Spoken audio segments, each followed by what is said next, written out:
मालवणमध्ये निवडणुकीमध्ये पैशांचा खेळ सुरू आहे असा आरोप निलेश राणेंनी केलेला आहे। भाजप कार्यकर्त्याच्या घरात पैसे निलेश राणेंनी हा गौप्यस्फोट केलाय।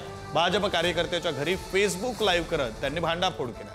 निलेश राणेंकडून मित्रपक्षाच्या कार्यकर्त्याच्या घरी फेसबुक लाईव्ह करण्यात आले। नगर परिषद निवडणुकीमध्ये शिवसेना आणि भाजप संघर्ष आता शिगेला पोहोचलाय। हे पैसे कुठून आले? निलेश राणेंनी कार्यकर्त्याला सवाल विचारलाय, तर पैसे आपल्या व्यवसायातील असल्याचा कार्यकर्त्याचा दावा आहे। पोलीस आणि निवडणूक अधिकारी घटनास्थळी पोहोचले। की सन्माननीय रवींद्र चव्हाण साहेब जेव्हा जेव्हा जिल्ह्यात येतात तेव्हा एक वेगळं वातावरण करून जातात। काल ते आले मालवणमध्ये आणि त्यानंतर मला संशय वाटला की हे असेच सहज आलेले नाहीत, नुसतं सभेसाठी आलेले नाहीत, तर त्याच्याबरोबर काहीतरी घेऊन आलेले आहेत।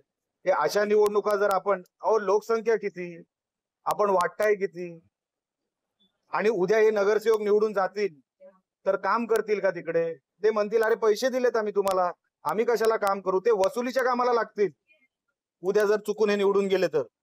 हे थांबवलं पाहिजे कुठेतरी। हे कल्चर नाही आपल्या जिल्ह्याचं, हे कधीच नव्हतं।